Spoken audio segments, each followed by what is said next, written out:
আমার ভোট আমি দিব, আমার অধিকার আমি রক্ষা করব, কেন্দ্র সবাই পাহারা দিব। কারণ এই অধিকারের জন্য আমরা 15 বছর লড়েছি। এই অধিকার যখন আমাদের সামনে এসেছে সুযোগ, এই সুযোগ আমরা মিস করব না। আর আপনারা যে বাচ্চাগুলোকে দেখেছেন, আহত ভাইদেরকে দেখেছেন, বোনদেরকে দেখেছেন, তারা জীবন দিয়েছিল দেশের পরিবর্তনের জন্য। আগামী 12 তারিখে একটি ভোট হবে, গণভোট। এই গণভোটে আপনারা হাকে জয়যুক্ত করবেন, সবাই হা ভোট দিবেন। দিলে বাংলাদেশে কেউ দীর্ঘ সময়কালীন প্রধানমন্ত্রী থেকে ফেসিবাদী ব্যবস্থা কায়েম করতে পারবে না। হা ভোটে ভোট দিলে ড্যাবের মতন একটি সন্ত্রাসী সংগঠন পোস্টিং বাণিজ্যের মতো বিভিন্ন কায়দা কানুন করে স্বাস্থ্য খাতে নষ্ট করতে পারবে না। আপনারা যদি গণভোটে হা ভোট দেন, তাহলে শেখ হাসিনার আমলে যেমন রুটি আর কলার দাম, ঢাকা মেডিকেলে তারা কোটি টাকা বিল করেছিল, এই ধরনের বাংলাদেশে আর কেউ বিল করতে পারবে না। আপনারা যদি গণভোটে হা ভোট দেন, তাহলে এখানে যারা ডাক্তার রয়েছে, নার্স রয়েছে, আপনারা অনেক বেতন বৈষম্যে রয়েছেন, প্রভিডেন্ট ফান্ডে বৈষম্য রয়েছেন, দীর্ঘকালীন চাকরি করেন। বাংলাদেশে যারা প্রাইভেট সেক্টরে রয়েছে, আপনাদের জন্য সরকারি কোনো ব্যবস্থাপনা নাই। হুজুজ বলে চালিয়ে দেওয়ার চেষ্টা করে, কিন্তু যখন ট্যাক্স নেওয়ার বেলায় সরকার সবার আগে এসে আপনার পকেটে হাত বসায়। ট্যাক্স যখন নিবি তুমি, তখন আমাকে সেবা দেওয়া তোমার দায়িত্ব। এই দায়িত্বকে আর হেলাফেলা করা যাবে না। সেটার জন্য আগামী 12 তারিখে আমাদের গণভোটে হা দিতে হবে। আপনারা খুবই আশ্চর্য হবেন, একজনের ফাঁসি হয়েছে বাংলাদেশে, সে পালিয়ে গিয়েছে। কোথায় পালাইছে এটা জানেন? ভারতে পালাইছে। কোথায়? সে নাকি বন্ধু রাষ্ট্রতে পালাইছে। ভারত কি আমাদের বন্ধু? বন্ধু হলে 2000 খুনি ভাইয়ের যিনি খুনি, তাকে ভারত আশ্রয় দিতে পারে না। যদি সে বন্ধু আমার হয়, আমার সীমান্তে কোনো ভাই গরু নিয়ে গেলে, ছাগল নিয়ে গেলে, পেঁয়াজের চাষ করতে গেলে তাকে খুন করতে পারে না।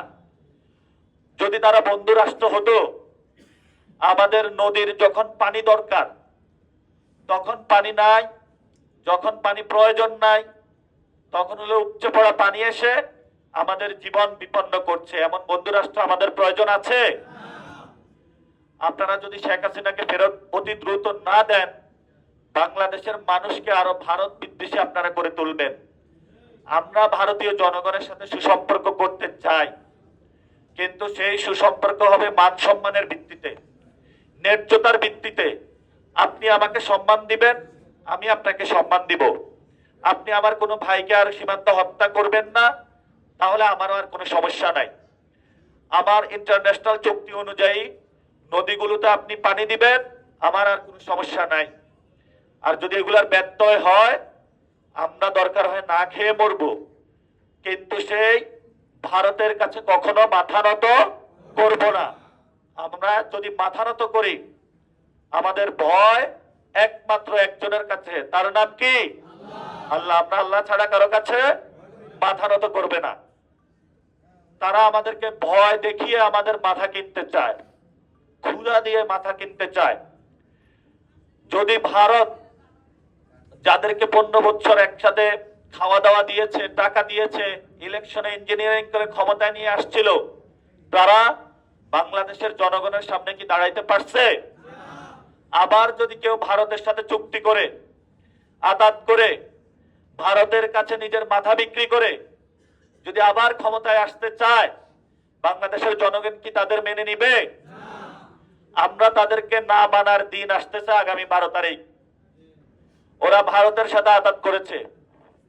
ওরা ভারতের সাথে আতাত শুধু করে নাই, তারা জাতীয় পার্টির যারা লোকজন, আওয়ামী লীগের যারা লোকজন, তাদেরকে নিয়ে তারা ক্যাম্পেইনে যাচ্ছে, গিয়ে জনগণের কাছে ভোট চাচ্ছে। কার কাছে ভোট চাচ্ছে জানেন? যেই লোক কয়েকদিন আগে খুন করেছে আমাকে, সে এখন তাকে নিয়ে আইসা বলতেছে যে তুমি আমাকে ভোট দাও। কত বড় নির্লজ্জ তারা! এই জন্য আমাদের সামনে একটি সুযোগ এসেছে, আল্লাহ সুযোগ দিয়েছে আমাদেরকে। এই সুযোগ তারা বানচালের চেষ্টা করতেছে। আমরা 12 তারিখ পর্যন্ত এবং 12 তারিখে বাংলাদেশে ইনশাল্লাহ একটি সুষ্ঠু ইলেকশন হবে। যদি এটাতে কেউ বাধা দিতে চায় আমরা রাজপথে নামবো ইনশাআল্লাহ। এখন আসি স্বাস্থ্য ব্যবস্থা খাতে। একটু আগে উত্তরাতে 11 দলীয় জোটের সংসদ সদস্য পদপ্রার্থী বিএনপির সন্ত্রাসীরা আরিফুল ইসলাম আদিবের উপরে নগ্নভাবে হামলা করেছে। অপরাধ কি ছিল? তারা দুপুর বেলায় বসে একটু খিচুড়ি খাচ্ছিল এবং তারা বলছে, ভাই আপনারা সবাই গণভোটে হ্যাঁ দিবেন, বাংলাদেশে একটি সুষ্ঠু নির্বাচন প্রয়োজন, আমাদের বাংলাদেশে পরিবর্তন প্রয়োজন, শহীদ ওসমান হাদি যে ইনসাফের কথা বলেছে, ইনসাফের রাজত্ব প্রয়োজন। এই কথা বলার কারণে নগ্নভাবে তাদেরকে হামলা করেছে। এগুলা কি আল্লাহ দেখে না? জনগণ প্রতিরোধ শুরু করবে। জনগণ যখন প্রতিরোধ শুরু করবে, শেখ হাসিনাকে তো আশ্রয় দিয়েছে, তাদের হলো আপন সন্তান হিসাবে। আপনারা কিন্তু ভারতের আপন সন্তান না, আপনারা ভারতের সৎ সন্তান হবেন, একটু বৈষম্যের শিকার হবেন। যদি আপন সন্তান হতে চান, বাংলাদেশের মানুষ যা বলে যা চিন্তা করে এগুলো আপনারা ভাববেন। নির্বাচনে কাউকে হামলা করবেন না। আমি খুবই স্পেসিফিক ওয়েতে, এখানে অনেক বিজ্ঞজন আছেন যারা ডাক্তার বাংলাদেশে আছে, সরকারি ব্যবস্থাপনায় যারা সরকারি ডাক্তার রয়েছে, বেসরকারি ডাক্তার রয়েছে, আমাদের যারা নার্স বোনেরা রয়েছেন, ভাইরা রয়েছেন, যারা অ্যাডমিনে আছেন, ওনাদের যে বেতন কাঠামো, সরকারি বলি বেসরকারি বলি, এই জন্য বাংলাদেশের স্বাস্থ্য ব্যবস্থা ধসে পড়েছে। একজন ইন্টার্ন ডক্টর যে টাকা পায় তা দিয়ে ঢাকায় তার 2 বেলা খাবার এবং থাকার ব্যবস্থা করা যায় না। একজন নার্স যে টাকা পায় এই টাকা দিয়ে তার বাসা ভাড়ার ব্যবস্থা করা যায় না ঢাকা শহরে। এখন যখন তুমি চিকিৎসাটা ভালো করে না দেয় এবং উপরের দিকে যারা ডিজিতে রয়েছে, অধিদপ্তরে রয়েছে, তারা হলো মেডিকেল ব্যাকগ্রাউন্ডের না, তারা বলে স্বাস্থ্য এভাবে চালাইতে হবে, সে স্বাস্থ্য ব্যবস্থার কিছুই জানে না, ফলত স্বাস্থ্য ব্যবস্থা ধসে পড়তেছে। আর সামগ্রিক এই সন্ত্রাসী কার্যক্রমে যারা নেতৃত্ব দিচ্ছে, তারা বাংলাদেশের স্বাস্থ্য ব্যবস্থা ভেঙে দিয়ে ভারতের কাছে পাঠিয়ে দিচ্ছে রোগীদেরকে। ভারতের চেয়ে এই হসপিটাল আরো ভালো চিকিৎসা হয়। আপনারা কি ভালো চিকিৎসা দিতে পারবেন না? আপনারা আরো ভালো সেবা দিয়ে থাকেন, কিন্তু পুরো সেক্টরটাকে নষ্ট করে দেওয়া হয়েছে। আমাদের ঢাকা আসনে অনেকগুলা মেডিকেল কলেজ হাসপাতাল আছে, ইসলামী ব্যাংক আছে, অরোরা আছে, ঢাকা মেডিকেল আছে, বারডেম আছে, পিজি আছে। এগুলোতে যদি রোগী নেওয়া হয়, রোগী আরো অসুস্থ হয়ে যায়। আপনারা দেখেন নাই?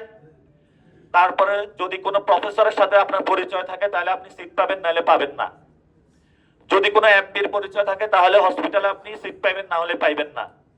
তা আমরা কি এই বাংলাদেশ চেয়েছিলাম? এটার জন্য কি আমরা রক্ত দিয়েছিলাম? আমাদের এগুলোর পরিবর্তন করতে হবে না? পরিবর্তন করতে হবে। আর এই পরিবর্তনের জন্য আমরা আমাদের লড়াই শুরু করেছি। এই লড়াইয়ে সবাই ঐক্যবদ্ধভাবে থাকবেন ইনশাআল্লাহ। সবাই হাত তুলে হাত দেখায়, আমরা এই লড়াইয়ে সবাই ঐক্যবদ্ধ থাকবো, নতুন বাংলাদেশ গড়বো। আগামী 12 তারিখে গণভোটে হ্যাঁ দিব। সবাই ঐক্যবদ্ধ আছে ইনশাআল্লাহ? ইনশাআল্লাহ।